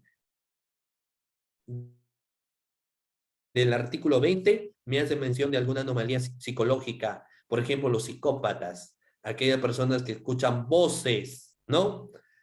Hay muchas personas que matan porque dicen, yo escucho voces que me dicen que tengo que matar a todos los violadores. Yo escucho que Dios me dijo que yo tengo un fin en la tierra, que es matar a todos los delincuentes. Y estas personas realmente escuchan voces, ¿ah?